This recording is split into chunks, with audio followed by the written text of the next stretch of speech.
والصلاة والسلام على سيد المرسلين أما بعد فأعوذ بالله من الشيطان الرجيم بسم الله الرحمن الرحيم الصلاة والسلام عليك يا رسول الله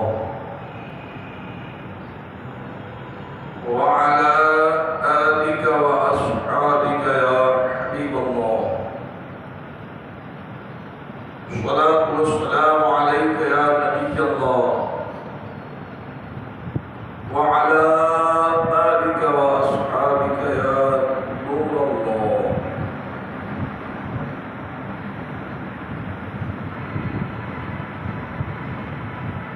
اللہ کے پیارے محبوب سلطان انبیاء احمد مجتبی صلی اللہ تعالی علیہ وآلہ وسلم کا فرمان عالی شان ہے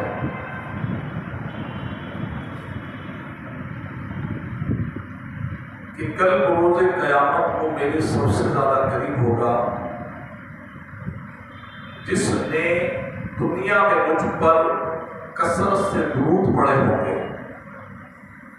صلو علی الحبیب صلی اللہ تعالی علی محمد وعلی آلہ واصحابہ وبارک وسلم. صلاۃ و سلام علیک یا سیدی یا حبیبی یا رسول اللہ. آج ماہ رمضان المبارک کا پہلا جمعہ 4 رمضان مبارک 15 مارچ 2024. اب آج جمعے کا بیان جو سنیں گے وہ ہے اسلام نے صفائی ستھرائی کی اہمیت. اسلام کو پاکیزہ مذہب ہے کہ جس نے اپنے ماننے والوں کی ہر موڑ پر رہنمائی فرمائی. کہیں بھی اپنے ماننے والوں کو تنہا نہیں چھوڑا، ایسی رہنمائی فرمائی. کیونکہ اسلام کے بانی ہمارے پیارے آقا امام الانبیاء تاجدار ختم نبوت شہنشاہ نبوت صلی اللہ تعالی علیہ وآلہ وسلم کی سیرت مبارکہ سے ہمیں بہت کچھ سیکھنے کو حاصل ہوا ہے. مبارک تعلیم آپ نے صفائی سے متعلق دی، ستھرائی سے متعلق دی. آپ نے ظاہری صفائی کا بھی ہمیں فرمایا، باطنی صفائی کا بھی فرمایا. اور آپ کے فرمانا نے عالی شان کو نہ صرف مسلمان ہی بلکہ غیر مسلم بھی ان کی تائید کرتے ہیں. انشاءاللہ آج ہم سنیں گے اور بہت ضروری ہے ہمیں اپنے آپ کو صاف ستھرا رکھنے کا. اسلام کیا تعلیم دیتا ہے انشاءاللہ میں اس کو عرض کرتا ہوں. اللہ کے کرم سے ہمیں زندگی میں پھر ماہ رمضان نصیب ہو گیا اور جسے رمضان مل گیا اسے بہت کچھ مل گیا. اور رمضان مل گیا خوش ہو گئے نہیں بلکہ رمضان مبارک نصیب ہو گیا. یہ اللہ کا مہمان ہے، یہ مغفرت کا مہینہ ہے، یہ نجات کا مہینہ ہے. جنت کے در کھل گئے ہیں، جہنم کے دروازوں پر تالے پڑ گئے ہیں. اس کو یوں کہیے کہ جنت میں داخلہ آسان ہو گیا ہے. اب ہمیں بیداری، ہمیں بیدار رہنا چاہیے۔ رمضان ہمیں مل گیا اور سحری کر لی، افطار کے انتظار میں سارا دن گزار دیا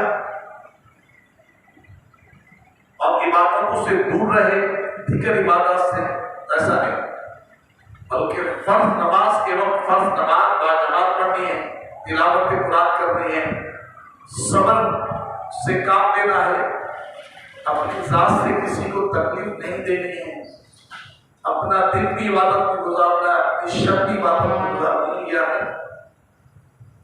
چاقو چوبت لینا ہے، ایکٹیو لینا ہے، بالکل جہاں سستی کریں گے وہاں ہماری عبادتیں مس ہو جائیں گی جو ہمیں کرنی ہے۔ نماز تراویح ہے، بہت لوگ 5 روزہ 6 روزہ پڑھ کر یہ سمجھتے ہیں پورے مہینے کی پڑھتی نہیں، روزانہ تراویح پڑھنی ہے، یہ رات کا قیام ہے، سنت ہے، سنت مؤکدہ ہے، بالکل اس پر آپ توجہ دیجیے۔ اللہ کریم ہمیں عمل کی توفیق عطا فرمائے۔ جلدی جلدی آ جائیے، بیان شروع ہو چکا ہے، بہت فائدے والی چیزیں سیکھیں گے انشاءاللہ۔ آئیے، اللہ پاک پاکیزہ لوگوں کو پسند فرماتا ہے۔ آج ہمارا موضوع ہے اسلام میں صفائی ستھرائی کی اہمیت۔ پارہ 2 سورہ بقرہ ارشاد ہوا ان اللہ یحب التوابین ویحب المتطہرین۔ ترجمہ قرآن کنز الایمان، بے شک اللہ بہت توبہ کرنے والوں سے محبت فرماتا ہے اور خوب صاف ستھرا رہنے والوں کو پسند فرماتا ہے۔ تفسیر صراط الجنان میں اس آیت مبارکہ کے تحت لکھا ہوا ہے کہ ہر صاحب ذوق شخص اس بات سے بخوبی واقف ہے کہ امیری ہو یا فقیری، ہر حال میں صفائی ستھرائی انسان کے وقار اور شرف کی آئینہ دار ہے، اس کے گیٹ اپ دیکھا جاتا ہے، چاہے وہ غریب ہو چاہے وہ امیر ہو، ایک معاشرے میں وقار کا ذریعہ بنتا ہے۔ قبلہ مفتی صاحب لکھ رہے ہیں، جبکہ گندگی انسان کی عزت و عظمت کی بدترین دشمن ہے۔ دین اسلام نے جہاں انسان کو کفر و شرک کی نجاستوں سے پاک کر کے عزت و رفعت عطا کیے، وہی ظاہری طہارت یعنی صفائی ستھرائی اور پاکیزگی کی اعلیٰ تعلیمات کے ذریعے انسانیت کا وقار بلند کیا ہے۔ بدن کی پاکیزگی ہو یا لباس کی ستھرائی، ظاہری شکل و صورت کی عمدگی ہو یا طور طریقے کی اچھائی، مکان کا ساز و سامان کی بہتری ہو یا سواری کی دھلائی، غرض ہر چیز کو صاف ستھرا اور جاذب نظر رکھنے کی دین اسلام میں تعلیم اور ترغیب دی گئی۔ تو یہ آپ نے ایک تفسیر سنی، تو غور کیجیے کہ دین اسلام اپنے ماننے والوں کی کیسی رہنمائی فرماتا ہے۔ تو قرآن مجید میں یہ کہ اللہ کے نزدیک دین اسلام ہی پسندیدہ دین ہے، یہ دوسرے بارے میں ارشاد ہوا ہے۔ اس لیے ہمیں اللہ پاک کی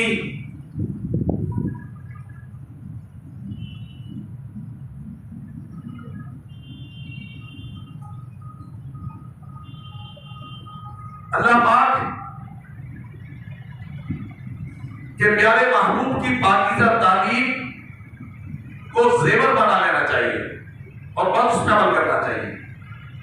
آئیے صفائی ستھرائی کی اہمیت پر 4 حدیث ہیں، کیونکہ معاشرے میں انسان توجہ نہیں دیتا ہے، اسے کہیں شادی بیاہ میں جانا ہے تو اعلیٰ سے اعلیٰ سوٹ بناتا ہے، اپنی گاڑی کو صاف ستھرا کرتا ہے کیونکہ ایک وہاں میرا وقار بنے، تو صرف شادی ہی میں اپنے وقار اچھا کرنے کی تھوڑی تعلیم دی گئی ہے، بلکہ ہر معاملے میں وہ اپنے آپ کو صاف ستھرا رکھے، اچھا رکھے۔ اس لیے وہ آپ لوگوں کی عادت ہوتی ہے وہ توجہ نہیں دیتے، نہیں، بلکہ اپنے آپ کو ظاہری جو صفائی ہے اس کی طرف توجہ دینی چاہیے، اور باطنی صفائی پر تو بہت گہری توجہ رکھنی چاہیے، یعنی اندر اس کا دل صاف ستھرا ہو جائے، اس کا سینہ مسلمانوں کے کینے سے صاف ہو جائے۔ اندر کی صفائی آقا کریم علیہ السلام کی سنتوں پر عمل پیرا ہونے سے الحمدللہ ہے، اور جو ہمارے وجود پر آقا کریم علیہ السلام کی سنتیں سجی ہوئی ہیں، امامہ شریف، داڑھی شریف، ہمارا لباس، دیگر ان سنتوں کو ہم ایسے اپنائیں اللہ کی رضا کے لیے۔ کوئی جب دیکھے کہ ایک نبی کے دیوانے کا ہی عالم ہے تو اس آقا کا کیا عالم ہوگا؟ وہ ایسا مطلب ہے۔ کسی نے کہا کہ فدا تو اتنا ہو جاؤں میں تیری ذات عالی میں، آقا کریم کی بات کا عرض کرتے ہیں کہ یا رسول اللہ فدا تو اتنا ہو جاؤں میں تیری ذات عالی میں کہ جو مجھے دیکھ لے اس کو تیرا دیدار ہو جائے۔ کیا بات ہے کہ اس نبی آخر الزمان حضور خاتم النبیین کے دیوانے کا یہ عالم ہے کہ چہرے پہ داڑھی اتنی خوبصورت لگ گئی ہے، سر پر امامے کا تاج اتنا اچھا لگ رہا ہے، لباس اتنا پیارا سفید زیب تن کیا ہوا ہے، تو وہ اس کی آنکھوں میں بہا گیا۔ اور پھر جب اس نے حدیثوں میں پڑھا اور یہ پڑھا تو ماشاءاللہ یہ ایک غلام اپنے آقا کی نقل کر رہا ہے، اس نقل کی یہ برکتیں ہیں، تو جس کی نقل کی جا رہی ہے اس آقا کریم علیہ السلام کی اداؤں کے کیا کہنے ہوں گے؟ وہ جب بولتے ہوں گے کیسے پھول جھڑتے ہوں گے، خوبصورت پھول، خوشبودار، جب چلتے ہوں گے تو کیسے نظارے، پر نور نظارے دنیا دیکھتی ہوگی۔ ایسے تھوڑی کفار دیکھتے ایمان لے آتے تھے اور آپ کی زیارت کرتے ایمان لے آتے تھے۔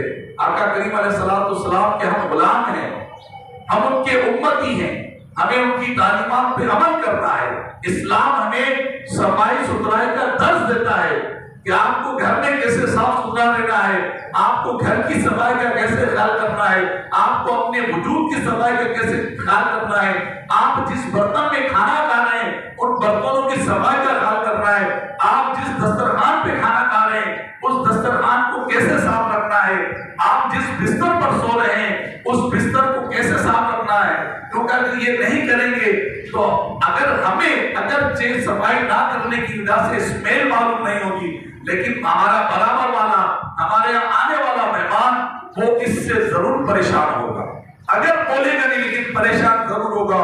تو یہ ہمیں خیال کرنا ہے۔ حدیث پاک میں فرمایا کہ صفائی نفس ایمان ہے، صفائی نفس ایمان ہے، اور ہمیں اس کی تعلیم دی گئی ہے۔ ہم نہیں دیکھتے، مطلب جسم سے بدبو آ رہی ہوتی ہے، منہ سے بدبو آ رہی ہوتی ہے، سر میں تیل لگاتے 4 دن نہاتے نہیں ہیں تو تیل کی اسمیل سر میں پھیل جاتی ہے، جو ٹوپی پہنی ہوتی ہے اس ٹوپی میں تیل کے دھبے ہوتے ہیں، جو امامہ سجا ہوتا ہے اس امامے میں تیل کے دھبے نظر آ رہے ہوتے ہیں۔ تو ہمیں ہر چیز کا خیال کرنا ہے۔ ہم ایک شادی حال میں جانے کے لیے اتنا خوبصورت بن کے جاتے ہیں اور اتنا اچھا بن کے جاتے ہیں، اگرچہ اس میں کچھ ہم ناجائز چیزیں اپناتے ہیں، لیکن ایک ہم کوشش کرتے ہیں، لیکن جب اللہ کے گھر میں آتے ہیں اس کا احساس نہیں، اس طرف ہم توجہ نہیں کرتے کہ میں جا رہا ہوں اس رب کریم کی بارگاہ میں سجدہ ریز ہونے کے لیے جا رہا ہوں کہ جس رب نے مجھے پیدا کیا اور اس کی عبادت کے لیے جا رہا ہوں۔ ہم اس طرف سوچتے نہیں۔ تو دین اسلام نے ہماری رہنمائی کی ہے، ہمیں ہر موڑ پر ہمیں سمجھایا ہے کہ اے اسلام والے، اے محمد مصطفیٰ صلی اللہ علیہ وسلم کے غلام، تجھے اپنی زندگی کیسے گزارنی ہے۔ قرآن کی آیت ہے یہ جو میں نے اس کی آواز آ رہے کہ ایمان والو پورے اسلام میں داخل ہو جاؤ، یا الذین آمنوا فی السلم کافہ، یہ آیت ہے اے ایمان والو پورے اسلام میں داخل ہو جاؤ۔ کیسے؟ یا الذین آمنوا خلو فی السلم کافہ، یہ دوسرا پارہ آدھے شروع ہونے آدھا ختم ہونے کے بعد یہ ہمیں بتایا گیا ہے۔ تو یہ کیا ہے؟ ہمیں اس کو سمجھایا ہے کہ ایمان والو پورے اسلام میں داخل ہو جاؤ۔ صرف نماز کے لیے صاف ستھرا رہو ایسا نہیں، بلکہ ہر وقت اچھا ہو۔ آئیے کچھ احادیث سنیے صفائی ستھرائی پر۔ حضرت ابو مالک اشعری سے روایت ہے، نبی کریم علیہ السلام نے فرمایا پاکیزگی نصف ایمان ہے۔ ام المومنین سیدتنا عائشہ صدیقہ فرماتی ہیں میرے آقا دو عالم کے داتا صلی اللہ علیہ وسلم نے فرمایا بے شک اسلام صاف ستھرا دین ہے، تم نظافت حاصل کیا کرو کیونکہ جنت میں صاف ستھرا رہنے والا ہی داخل ہوگا۔ ایک روایت میں ہے کہ جو لباس تم پہنتے ہو اسے صاف ستھرا رکھو، اپنی سواریوں کی دیکھ بھال کیا کرو اور تمہاری ظاہری شکل و صورت ایسی صاف ستھری ہو کہ جب لوگوں میں جاؤ تو وہ تمہاری عزت کرے، گھن نہ کرے، منہ نہ ادھر ادھر کرے، سانس کو نہ روکے تو وہ تمہاری عزت کرے۔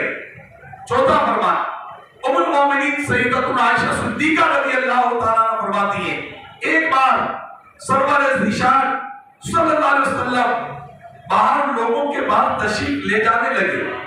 آپ صلی اللہ علیہ وسلم نے پانی میں اپنا عرض مبارک دیکھ کر سر مثلا امامہ شریف اور مبارک زلفوں کو اور داڑھی مبارک کو درست فرمایا۔ میں نے عرض کی یا رسول اللہ صلی اللہ علیہ وسلم کیا آپ بھی ایسا کرتے رہے، ایسا کر رہے؟ فرمایا کہ ہاں، اللہ پاک اپنے بندوں کو پسند فرماتا ہے جب وہ اپنے مسلمان بھائیوں کے پاس جائے تو بند سمجھ کر جائے۔ ایسی تعلیم ہے سبحان اللہ۔ بانی شریعت کا 16واں حصہ بہت زبردست یہ بہت پیارا حصہ۔ یہ بانی شریعت 20 حصوں پر ہے، ایک بہت پیاری علم دین کا یہ خزانہ ہے، ایسی کتاب ہے۔ اس کا 16واں حصہ ہے اس پر آقا کریم علیہ السلام کی سنتوں پر، آداب پر، اور بہت سارے کھانا کھانے کا طریقہ، تیل لگانے کا طریقہ، ناخن کاٹنے کا طریقہ، لباس پہننے کا طریقہ، چپل پہننے کا طریقہ، مہمان نوازی کا طریقہ، بہت سارے اس میں معاملات ہیں۔ اس میں کچھ احادیث لکھی ہیں زینت کے بارے میں، وہ میں آپ کو اچھا لگ رہا کو سناتا ہوں۔ امام مالک ابو قتادہ رضی اللہ عنہ کہتے ہیں کہ میرے سر پر پورے بال تھے، میں رسول اللہ صلی اللہ علیہ وسلم سے میں نے عرض کی ان کو کنگا کیا کرو؟ پیارے آقا علیہ السلام فرمایا کہ ہاں، ان کا اقرار کرو۔ لہذا ابو قتادہ حضور کریم علیہ السلام کے فرمانے کی وجہ سے کبھی دن میں 2 مرتبہ تیل لگایا کرتے تھے۔ حضرت امام مالک نے عطا بن یسار سے روایت کی کہ رسول اللہ صلی اللہ علیہ وسلم مسجد میں تشریف فرما تھے، ایک شخص آیا جس کے سر کے بال اور داڑھی کے بال بکھرے ہوئے تھے۔ نبی کریم علیہ السلام نے اس کی طرف اشارہ کر کے اشارہ کیا، گویا بالوں کو درست کرنے کا حکم دیتے ہیں۔ وہ شخص درست کر کے واپس آیا تو پیارے آقا علیہ السلام نے فرمایا کیا یہ اس سے بہتر نہیں کہ کوئی شخص بالوں کو اس طرح بکھیر کر آتا ہے، گویا وہ شیطان ہے۔ یعنی بالوں کا اکرام کرنا، بال رکھے تو ان کی صفائی ستھرائی کا اکرام۔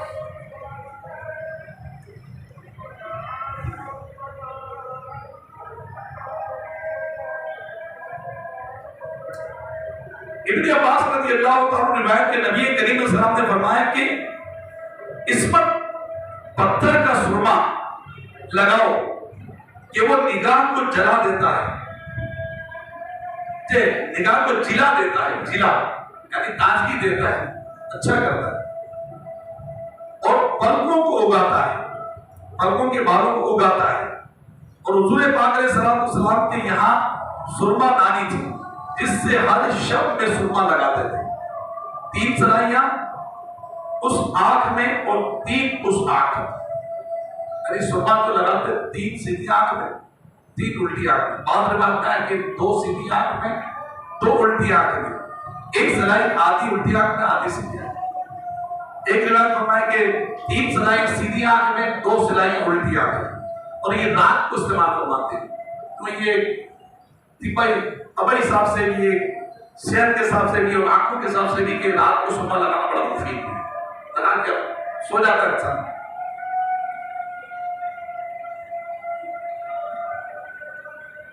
ترمذی شریف سعید بن مسیب سے روایت کے کہتے ہیں کہ رسول اللہ صلی اللہ علیہ وسلم کہتے ہیں کہ اللہ طیب ہے، اور طیب یعنی خوشبو کو دوست رکھتا ہے، ستھرا ہے ستھرائی کو دوست رکھتا ہے، کریم ہے کرم کو دوست رکھتا ہے، جواد ہے جود کو دوست رکھتا ہے، لہذا اپنے صحن کو ستھرا رکھو، صحن غالب نہیں گھر کا جو صحن رکھو، یہودیوں کے ساتھ مشابہت نہ کرو، یعنی صفائی ستھرائی کا یہ کتنا اچھا ہوتا ہے۔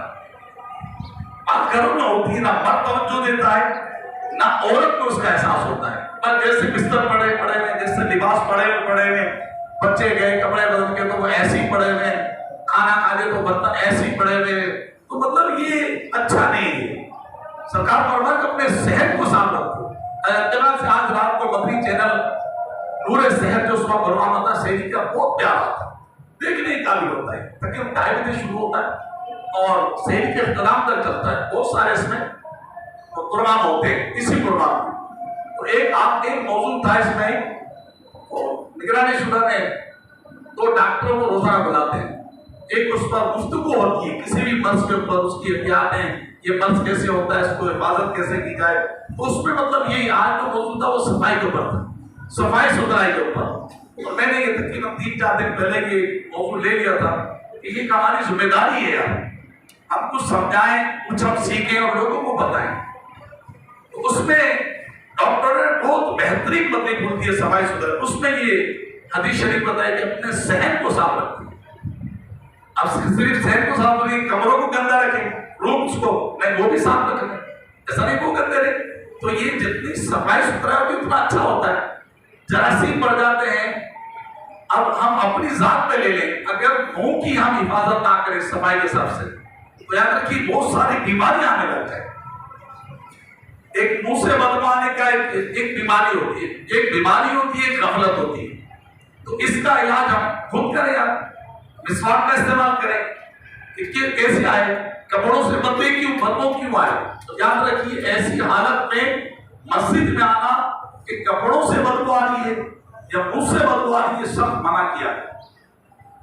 یہ خانہ خدا ہے، اللہ کا گھر ہے، تو ہمیں اس کی صفائی ستھرائی کا ہر لحاظ سے خیال کرنا ہے۔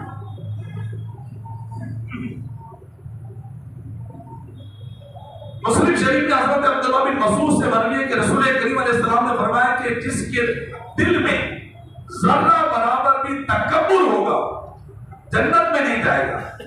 ایک شخص نے عرض کی کہ کسی شخص کو یہ پسند ہوتا ہے کہ کپڑے اچھے ہوں، جوتے اچھے ہوں، یعنی بات بھی تکبر ہے یا نہیں؟ اللہ کے محبوب نے فرمایا اللہ عز و جل جمیل ہے اور جمال کو دوست رکھتا ہے۔ تکبر نام حق سے سرکشی کرنے اور لوگوں کو حقیر جاننے کا، سمجھے؟ تکبر کسی کو حقیر جاننے کا، تو اس میں بات سارا سن میں نے پہلے بھی کہا تھا جس کو لگا کے گیٹ پہ کھاؤ آپ کو وہ لگاتا ہے، اور جب میں ایک اہم حدیث شریف بتا رہا ہوں تو اس لیے اب فرمایا کہ اللہ جمیل ہے اور جمال کو پسند کرتا ہے۔ تو ہم جب صاف ستھرا رہیں گے کہ مسلمان کا دل خوش ہوگا، میرے کپڑوں سے بدبو نہیں آئے گی، میرے منہ سے بدبو نہیں آئے گی۔ آپ نے بھی محسوس کیا ہوگا، مسجدوں میں محسوس ہوا ہوگا، خاص طور پہ جون جولائی میں گرمیاں ہوتی ہیں اور شدت کی گرمیاں ہوتی ہیں، وہ بندہ جیسے کام کر رہا ہوتا ہے وہ ایسے ہی آ جاتا ہے۔ اور یہ زیادہ جو روزانہ غسل کرتے ہیں نا، روزانہ جو غسل کرتا ہے یہ کہتا ہے کہ غسل روزانہ یہ صحت کے لیے بھی مفید ہے، صحت کے لیے مفید ہے، اور اس سے جسم سے بدبو کم آتی ہے، پھر ایسی خوشبو ہوتی ہے، باڈی اسپرے ہوتا ہے، دیگر چیزیں ہوتی ہیں جو آپ بہتر سمجھیں جس کے نقصانات نہ تو استعمال کرنی چاہیے۔ خوشبو آپ نے سنا کہ اچھی خوشبو اس کا استعمال کریں، بعض بھائی بہت تیز خوشبو لگاتے ہیں، بڑا پہ نمازی پریشان ہو جاتا ہے، وہ نہیں کھڑا ہو سکتا، تو ایسی خوشبو جو دماغ کو معطر کر دے، بھیڑی خوشبو ہوتی ہے، لائٹ خوشبو ہوتی ہے. اور امام شافعی فرماتے ہیں کہ اچھی خوشبو عقل بڑھاتی ہے. اچھی خوشبو وہ عقل میں اضافہ کرتی ہے. تو اچھی خوشبو استعمال کریں، اچھی خوشبو لگائیں.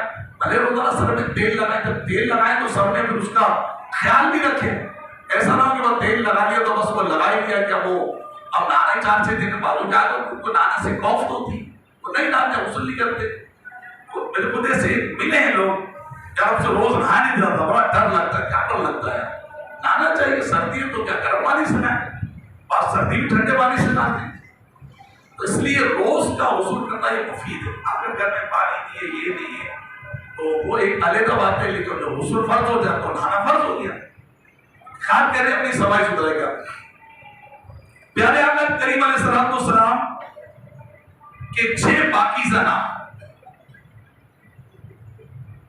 معلوم ہو کہ اللہ پاک طہارت کو، پاکیزگی کو، نظافت کو، نفاست اور صفائی ستھرائی کو پسند فرماتا ہے. اور کتنا پسند فرماتا ہے اس بات کا اندازہ اس سے لگائیے کہ مخلوق میں وہ ہستی جو اللہ کو سب سے زیادہ محبوب ہیں، یعنی ہمارے پیارے آقا صلی اللہ علیہ وسلم، اللہ پاک نے انہیں سب سے زیادہ پاک، صاف، طاہر، مطہر یعنی پاک کرنے والا بنایا ہے. ہمارے پیارے آقا علیہ السلام کے وہ پاکیزہ نام جو آپ کے اوصاف و کمالات کی وضاحت کرتے ہیں، ان میں 6 مبارک نام ہیں. وہ یہ ہیں جو حضور جان کائنات صلی اللہ علیہ وسلم کی طہارت، نفاست، پاکیزگی، صفائی ستھرائی والی صفت کو بیان کرتے ہیں. فخر دو عالم صلی اللہ علیہ وسلم کا ایک مبارک نام ہے طاہر، یعنی وہ ہستی، وہ ظاہر میں، باطن میں، کردار میں، افکار میں، گفتار میں ہر اعتبار سے نفیس اور پاکیزہ ہے. دوسرا آپ کا پاکیزہ نام مطہر. اس سے ملتا جلتا ایک دوسرا نام ہے مقدس. ان دونوں پاکیزہ ناموں کا مطلب ہے وہ ذات جس کی برکت سے انسان کا ظاہر و باطن صاف ستھرا ہو جائے، یعنی دوسرے کو پاک کرنے والا. چوتھا مبارک نام پاکیزہ نبی رسول ہاشمی صلی اللہ علیہ وسلم کا ایک مبارک نام ہے طہور، یعنی سراپا طہارت، سراپا نفاست، سراپا پاکیزگی. پانچواں اسی طرح ایک نام ہے طیب، طیب یعنی خوشبو والے. پاکیزہ نبی صلی اللہ علیہ وسلم اسی کے ہم معنی ایک اور نام پاک جو پچھلی آسمانی کتابوں میں ذکر ہوا، وہ ہے معزو یعنی اس کا معنی ہے طیب یعنی پاک، صاف، خوشبو والے. علامہ زرقانی فرماتے ہیں کہ چونکہ نبی کریم علیہ السلام ظاہر و باطن میں ہر اعتبار سے سب سے بڑھ کر پاکیزہ، سب سے بڑھ کر خوشبو والے، سب سے بڑھ کر نفیس ہیں، اس لیے آپ کا نام پاک ہے طیب. ہمارے پیارے آقا علیہ السلام کے یہ 6 کے 6 نام وہ ہیں جو آپ صلی اللہ علیہ وسلم کی طہارت و نفاست اور پاکیزگی کو بیان کرتے ہیں. ہمارے عام طور پر نام برائے نام ہوتے ہیں ہمارے یہاں، یعنی بندے کا نام کے الٹ ہو جاتے ہیں، کام کے الٹ، بندے کا کام نام کے الٹ ہو جاتے ہیں. کئی لوگوں کا نام ہوتا ہے ساجد، یعنی سجدہ کرنے والا، مگر وہ پکا بے نمازی ہوتا ہے. آپ مانے اچھے ہیں لیکن جمعے جاتا مسجد، اس کا نام تو ہے مانے تو سجدہ کرنے والا. کئی جن کا نام ہوتا ہے صادق، سچا، وہ جھوٹ پر جھوٹ بیچارہ بولتا رہتا ہے، اپنے نام کا بھی خیال نہیں کرتا کہ میرے نام کا معنی کتنے پیارا ہے. یہ صادق نام ہے، سچا، سچ گو. اور میں جھوٹ بولنے پر فخر کرتا ہوں. واقعی میں آج جھوٹ بولنے پر فخر کرتی ہوں. گاہک کو الٹا مال دے دیتے ہیں، وہ بتا دیتے ہیں مالک کو میرا مال چلا دیا، شاید بہت خوش ہوتا ہے، بہت اچھا ہے. یہ اچھا ہے کہ اس نے برا کیا، آپ کو بتائیں برا کیا. مال کا ایک چھپایا، ایک چھپایا، برا کیا مطلب غلط کیا، دھوکہ دیا اس نے.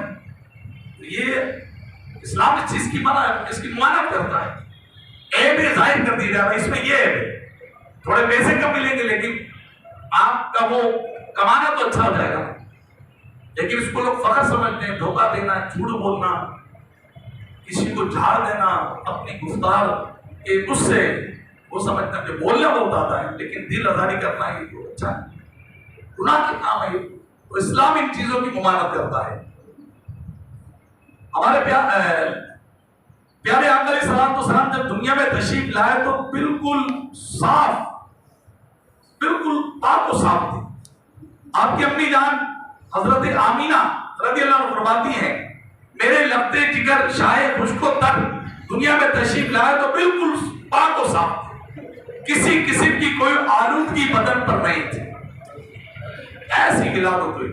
اب یہ اس موقع پہ آپ سنتے ہی ہیں جب یہ بیان ہوتا ہے ربیع الاول کے موقع پر اور وہاں سنا جاتا ہے، یہ اوصاف سنے جاتے ہیں. ایسی ولادت تو کسی کی ہوئی نہیں جیسے آقا کریم کی ولادت تھی، بلکہ ابھی تو آقا کریم کی ولادت ہی نہیں ہوئی تھی. ابھی آپ ماں کے شکم میں آئے تھے. رجب کی پہلی جمعرات تھی، شب جمعہ تھی، جسے ہمارے حمل قرار کہا جاتا ہے. ابھی وہ نور حضرت آمینہ کے رحم میں آیا تھا.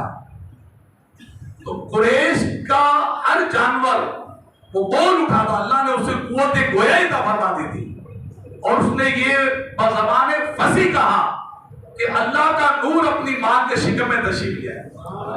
قریش کے جانوروں نے یہ اعلان کر دیا تھا. تو یہ ایسی ایک ولادت باسعادت تھی ہمارے آقا کی. اسلام دین نظافت ہے. ہمارے پیارے آقا علیہ السلام نے فرمایا اپنی طاقت بھر، یعنی جتنی آپ کی طاقت ہے نظافت اختیار کرو، کیونکہ بے شک اللہ پاک نے اسلام کی بنیاد نظافت پر رکھی ہے. اللہ پاک ہم سب کو نفاست، نظافت، صفائی ستھرائی اور پاکیزگی والا مزاج نصیب کرے. صفائی ستھرائی سے متعلق بہت چیزیں علماء نے لکھی ہیں، بہت ہمیں ہماری رہنمائی کی ہر موقع پر کہ صاف ستھرا رہا جائے ہر لحاظ سے، ظاہر بھی اچھا ہو اور اللہ کرے باطن بھی اچھا ہو جائے. دونوں کی صفائی لازمی ہے، ظاہر کی صفائی بھی لازمی ہے اور باطن کی صفائی بھی لازمی ہے.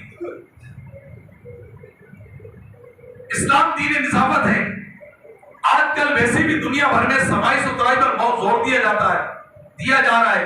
البتہ اسلام ہمیں صفائی ستھرائی کا جو درس دیتا ہے اس کی الگ ہی شان ہے.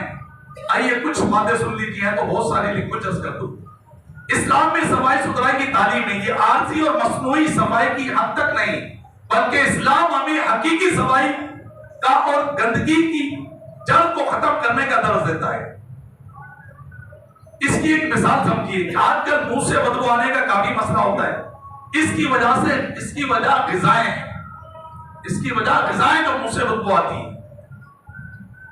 آج کل برگر، پیزے، تلی ہوئی چیزیں کھائی جاتی ہیں، ان کی وجہ سے معدہ برباد ہوتا ہے، جس کی وجہ سے منہ میں بدبو پیدا ہوتی ہے. اب لوگوں نے منہ کی اس بدبو کو دور کرنے کے لیے ماہرین نے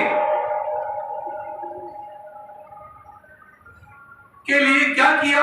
معدے کی صفائی نہیں بلکہ لوگوں نے منہ کی بدبو کو دور کرنے کے لیے سپرے نکالے، ٹوتھ پیسٹ بنائے کہ ان چیزوں کو استعمال کرنے سے منہ کی بدبو دور ہو جائے.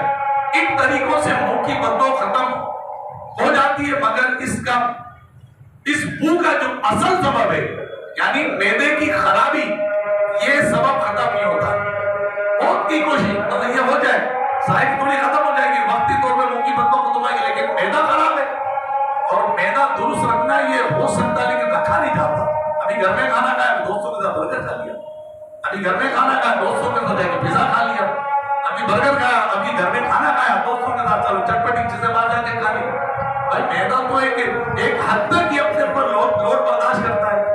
اب جب اس کو اوور لوڈ کر دیں گے تو نقصان ہی ہونا ہے، بیمار لینا ہوگا اور یہ جو منہ سے بدبو آنے کا مسئلہ یہ اور بڑھ جائے گا. تو یہ کیا گیا، لیکن الحمدللہ اسلام نے منہ کی بدبو ختم کرنے کے لیے مسواک کی سنت کے بارے میں بتا دیا. کہ مسواک کی یہ خاصیت ہے کہ مسواک منہ کی بو ختم کرنے کے ساتھ ساتھ معدے اور ہاضمے کو بھی درست کرتی ہے۔ مسواک کی برکت سے جب معدہ درست ہو جاتا ہے، ہاضمہ درست ہو جاتا ہے اور منہ کی بدبو جو ہے وہ بھی ختم ہو جاتی ہے۔ تو اس کی جو بنیاد ہے، جو جڑ ہے، اس کو ختم کیا جائے۔ تو میں تو یہ مشورہ دوں گا، کھانے پینے میں احتیاط کیجیے۔ جب ایک دفعہ کھانا کھا لیا، اب لاکھ وہ ہمارے پسند کی عالیشان ڈش آ گئی ہو یا ہمارا پسندیدہ کوئی کھانے کا آئٹم ہمارے سامنے آ جائے، اس سے بچیں کہ یہ ہمارے لیے سمجھو کہ ان معنوں میں زہر ہوگا کہ کھا لیا اب پر کھایا کہ معدہ خراب ہو سکتا ہے، الٹی ہو جائے۔ بد ہضمی کیوں ہوتی ہے؟ یہ اوپر تلے کھانے سے ہوتی ہے۔ تو اس کا بالکل آپ خیال کریں، صفائی ستھرا خیال کریں، مسجدوں میں آتے ہیں اس کا خیال کریں، شادی بیاہ میں جیسے بند سمر کے صاف ستھروں کے جاتے ہیں تو آپ اللہ کے گھر میں بھی صاف ستھرا ہو گیا ہے۔ اللہ کے گھر میں تو چلو 15 منٹ آتے ہیں، معاشرے میں رہتے ہیں، دوستوں میں رہتے ہیں، گھر میں رہتے ہیں، تو بالکل اس چیز سے آپ اس کا خیال کریں، صفائی ستھرائی کا، بالوں کو کنگھی کرنے کا۔ اور حدیث شریف میں یہ بھی ہے کہ اس طرح آئینے اور شیشے کے تم وہ نہ بن جاؤ کہ بس اپنے بالوں کو ہی سوار کرو۔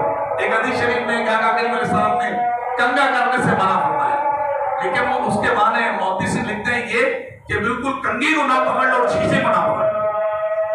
جب آپ نے نہا لیا تو کنگھا کر لیا، 2-4 گھنٹے بعد جب آگے جانا تو کنگھا کر لیا۔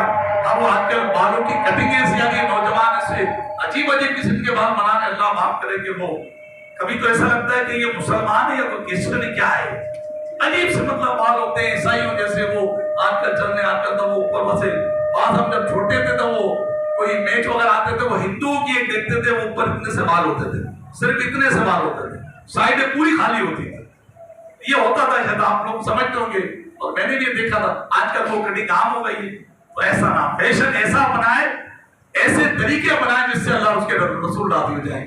داڑھی رکھے تو پوری سنت کے مطابق رکھے۔ اب داڑھی رکھی ہے الحمدللہ، اس کی صفائی کے ساتھ کھانا کھا رہے ہیں، اب سب کچھ کر رہے ہیں، کھانے کے ذرات داڑھی میں گر رہے ہیں، اور مطلب وہ پھر داڑھی دھوئی بھی نہیں ہے، وہ بھی نہیں دھویا۔ حدیث شریف میں جب کھانا کھاؤ تو اچھی طرح ہاتھ دھو لو، کرلی کر لو، منہ کا اگلا حصہ صاف کر لو، اس کا بھی اثر نہیں ہوتا، بس وہ داڑھی رکھی ہوئی احساس نہیں ہے، زلفیں رکھی ہوئی ہیں لیکن سر پہ تیل لگاتے ہیں، اس کا احترام نہیں کرتے۔ تو ہر چیز سے سمجھ کر آپ کارخانے میں ہوتے ہیں، آپ اپنی دکان میں، آپ اپنے گھر میں، آفس میں، آپ صفائی کرو۔ بچہ نہیں آ رہا، خود ہی صفائی کر لو یار۔ چلو آج ماسی نہیں آئی ہے، بچوں کی اپنی سوچے میں خود صفائی کر لیتے، نہیں وہ آئے گی تو وہی صفائی کرے گی۔ اب گھر گندے کے گندا ہے، شور آئے گی کیا برتن کھانا پڑے، یہ کپڑے یہاں پڑے ہیں، وہ پھر بیماری ہوئی، گھر کا جو امن جو ہے وہ خراب ہو گیا۔ تو کچھ کام ہمارے آقا کریم علیہ السلام نے کوئی ماسی نہیں رکھی تھی، تو غلام نہیں رہا تھا، رکھنا گناہ بھی نہیں ہے۔ آپ اپنے کپڑے خود دھو لیتے تھے، اپنے چپلوں کو خود ہی جوڑ لیتے تھے۔ تو ہمیں یہ بتایا کہ اپنے ہاتھ سے بھی کچھ کام کیا جائے۔ اگر گھر میں کوئی برتن آ رہے ڈھیر پڑے تو دیکھ اٹھا کے رکھ دو، چلو یار بیگم بیچاری صبح سے لگی ہوئی ہے، کچھ کام میں اپنے ہاتھ سے کر دو، اس میں کیا جائے گا؟ کوئی شوہر کی اس میں وقار میں تو کمی نہیں آئے گی نا، تو اپنے ہاتھ سے اپنے کام کریں گے، فائدہ ہے۔ اللہ کریم ہمیں ہماری توفیق دفعہ رمضان شریف میں، رمضان شریف میں زیادہ یوں سمجھے کہ گھر میں معاملات ہوتے ہیں افطاری کے، سحری کے، تو ہر لحاظ سے اس کا خیال کریں۔ اللہ کریم مجھے آپ کو